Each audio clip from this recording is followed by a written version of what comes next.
The very end of the 2000s up to the early 2010s is a very interesting time for Green Lanterns.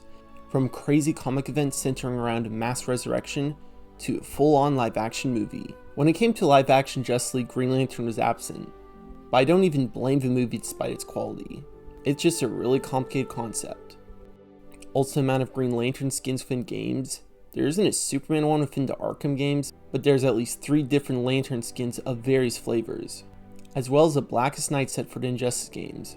Funny enough, the best thing to come out of this time period is a little animated show, Green Lantern the Animated Series. Sure, Blackest Night got the big concept and shock, but this series is just cute. It's honestly a nice, cozy introduction for Green Lanterns, from the various colors to some of the conceptual ones like a Planet Green Lantern.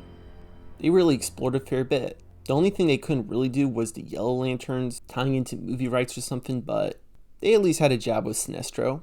I think the Red Lanterns were more fun opposition within this context. Also an Orange Lantern, yikes. The show has a focused main cast, and I think something of note is that of the 4, 2 of them are straight up OCs. That's really interesting to think of. That would be like if when Batman the Animated Series first came out, the 4 focused characters were Batman, Alfred, and then Renee Montoya and Harley Quinn. The other 2 characters also cement a sort of diversity within the Green Lantern universe. One of them is Razor, a Red Lantern, someone who's perceptively on the bad side fueled by rage, but also learns to battle his demons and channel it for something better. Then there's Aya, who's an AI learning to be more human, a concept which is more straight up science fiction. And as the show goes on to season 2, she gets a little more sinister. Both Aya and Razor also end up together. Also to comment on their sect of voice acting, Razor is generally great, portrayed by Jason Isaac. Does a good job showing his calmness with hints of hidden rage. Also Greg Griffin is Aya. I'll just say it's really interesting seeing an acclaimed and versatile voice actor give a more monotone, robot-esque voice. It's really interesting. Also to touch on 2 more familiar Green Lanterns, Kilowog and Hal Jordan. Kilowog is the big, boisterous, tough guy of the bunch, played by Kevin Michael Richardson. He has done an array of voices, so I will just say it's impressive hearing him as Kilowog, and how much I default to his voice when hearing him. Like, this might be the most definitive Kevin Michael Richardson's voice for a comic book character. It's a really good pairing. Then Josh Keaton, who is certainly a choice for Hal, but I can't deny he gives a real sense of fun with him. He gives this calm demeanor which is welcoming for a leader, as well as a sense of seriousness that shows he knows business. He's also voiced Barry before, but here Hal is definitely something he's carved out more for himself. The show's animation is also of note. Usually when people think the best animated superhero show, they at least think 2D. And I generally prefer that feeling too, but there's a lot of fun to have within a 3D space. Often the way camera moves from place to place, it's pretty noticeable and I don't blame him for using it. Use it where you can. Looks may be simple but very definitive. There even feels like there's some detailing like some Kilowog skin. I never really got into Clone Wars, but I could sort of imagine how that style caught on, with creating a definitive feel. And I can imagine if the show persisted on more, it could have developed even more of a fan base. Now to go off story, there's a lot of somewhat short-lived superhero shows where it can easily be delved into 2 parts, where the first half is noticeably simple and introductory, and the second half gets a little more complex and ambitious. The first half, the heroes are noticeably cut off from the rest of the Guardians or even Earth, allowing for more personalized exploring without fearing too much of being rebels. They delve into the conflict with the Red Lanterns, guys full of rage and the secrets within their society, even a bit of darker truths within the Guardians. The Atrocitus voice actor is also pretty damn solid and menacing. They also explore various other factions here like Oa or the Star Sapphires, whose weird teleporting ends up being a key point for getting one of the heroes back home to help the rest. A lot of fun stuff all around. Now the later half of the season, well, it starts off with the Manhunters, which is possibly the most boring Lantern villain. Like, there's going from rival Lanterns with their own mechanics and perceivable culture, then going to Manhunters, which are just a bunch of rogue robots who say the same thing in a monotone voice. The one angle this story really has is contrasting with Aya, who's also mechanical. However, they really throw a lot of curveballs for the story. For starters, the Anti-Monitor.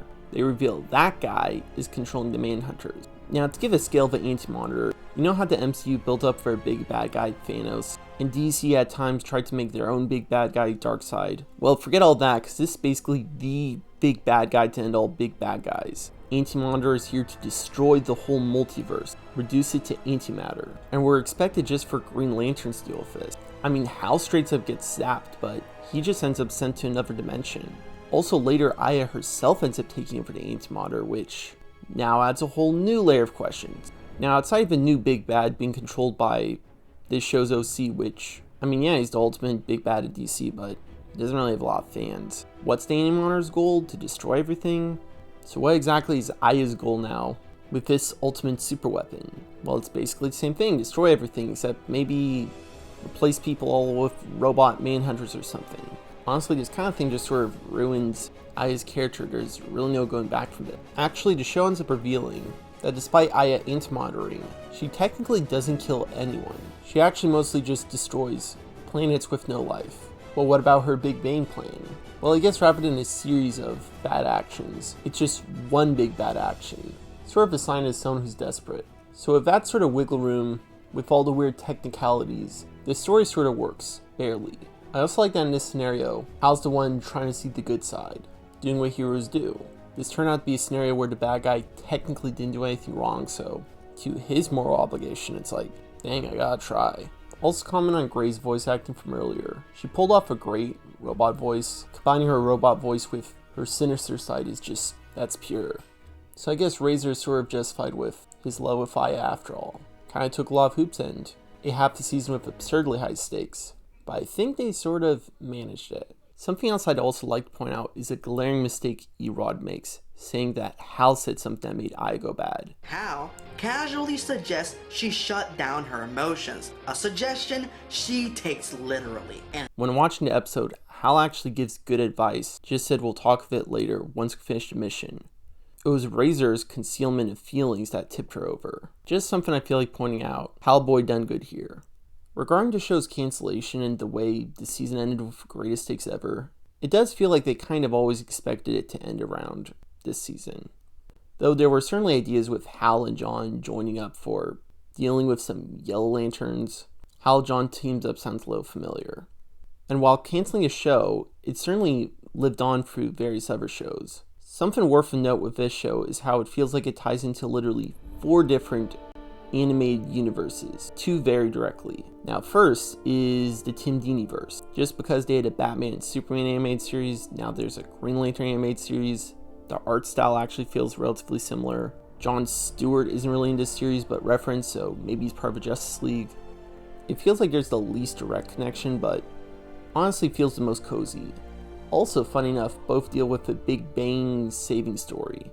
Guess there's plenty of people that want to go save the Big Bang. Another show that I guess it ties in with is Beware the Batman, just because it was another CGI DC animated show around the time. I don't really know if there's much of a connection or a reference between them. If there is, I'm curious to know. I will say that I've completed one more Green Lantern animated show over a Batman series. Sorry, I haven't seen all the episodes of any of the other Batman shows. Brave and the Bold is probably the closest. Overall, they just have so many episodes, and most of them are not even serialized. So regarding Beware the Batman, which now is at a comfortable 26, I haven't really completed it because I kind of saw a lot of what I saw there with other shows to ultimately stick out. You know, just like some Green Lantern stuff. And then we get to the 2 other shows, which notably came out after Green Lantern animated series. First, there's Just League Action, a fun little sketch show with various characters. There's one point where we see Aya as a GPS in a space cab. We also have Hal, who's noticeably voiced by Josh Keaton, and also has black hair, but ignore that. So both interact with each other, but don't really recognize each other. Later on, Hal leaves, and then Aya decides to also leave to find her own purpose or something. Maybe even Razor. All leaving Space Cab. So neat little nod. I don't know why Hal didn't recognize her, or hey, that was Patton Owl as well as Space Cab. There's also the appearance in Young Justice Phantoms, which was this time with Razor and Kilowog. This one at least had more story relevance. It's also within the show's most story complicated season yet, with so many plot points screeching to a stop to tell this random Razor story. It's revealed that Razor did accept the blue ring, accepting hope, kept the red ring so no poor soul will befall to it. Later on gives it to Metron to keep in a secure vault. It's revealed that Metron is straight up mechanizing, messing with Razor and his rings, all to test for something. He gets Razor all mad and then some casualties. Later suddenly takes both rings, becoming an American-colored popsicle, even using his powers to heal. Ending much like Aya did, being like, I'm gonna go to space to find my space girlfriend who almost anti-monitored everyone. So I guess there's some behind the scenes stuff to sort of give nods to these threads, but yeah, Just League Action works more like a one-off joke, but with Young Justice and how story dense it is and how it often osmosis some other projects like the Catwoman Hunted movie just because there's some creative affiliates involved. When looking at a lot of the connections like the way the Green Lanterns acted earlier in Young Justice, it's like there's a lot of questions. So this Guy Gardner became that Guy Gardner. Also, where the Batman's canon, does that mean this Batman had a whole phase with that one? Honestly, to see it very simply, just imagine it as vaguely associated with the first Tim Dini verse, because there it actually feels the most comfortable. I mean, ultimately you could pick and choose anyway. Despite some minor issues, I overall still really like the show and would recommend to basically anyone interested in Green Lantern stuff. Great introduction. Their Hal basically influenced my Hal. You would have even had an eye at some point. It's always hard to know of comebacks, but we'll see. Game 4, more appearances like the ones in Just League Action and Young Justice Phantoms. I know there's been a lot of plans for a live-action Lantern series. The most recent one would have been a buddy cop thing with Hal and John, similar with what was planned for Dish Show Season 2. I hope it's good. I hope there's plenty of reverence for Green Lanterns. Lots of exciting stuff, lots of potential with Lanterns overall. Cheers. Best.